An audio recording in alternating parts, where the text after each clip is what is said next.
Bonjour, je m'appelle Yuki Takahata.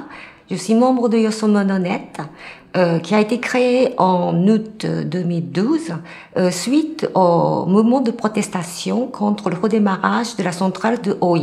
À ce moment-là, il y avait beaucoup de mobilisation au Japon, mais aussi partout dans le monde, et nous sommes aperçus qu'il y avait des ressortissants japonais qui voulaient se mettre en contact.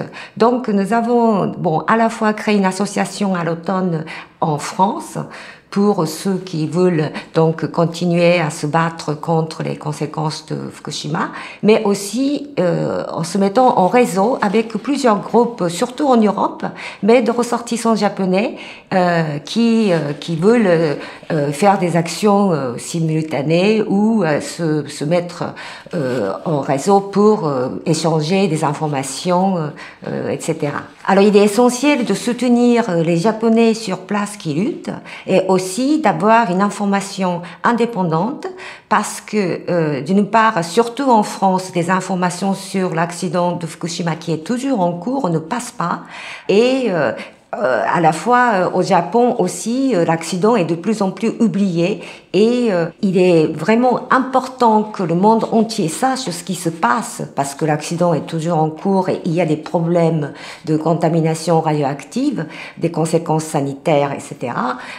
Donc il faut vraiment divulguer ces informations et aussi soutenir des gens qui luttent toujours sur place parce qu'il y en a, mais ils ne sont pas assez visibles maintenant. Alors nous faisons un peu de deux genres d'actions, c'est-à-dire organiser avec des groupes antinucléaires sur place en France ou ailleurs, des rassemblements, des conférences pour donc parler de Fukushima et donc de soutenir des gens qui luttent sur place. Et puis d'autre part, nous soutenons donc notamment des femmes de Fukushima qui continuent à lutter et donc apporter du soutien moral et un peu d'argent aussi.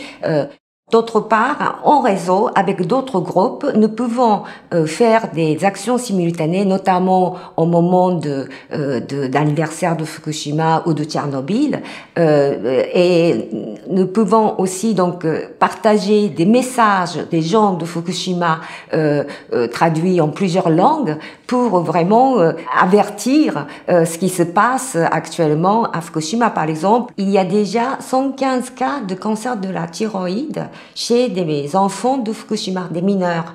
Et cette information qui est très importante ne fait pas la une des actualités en Europe.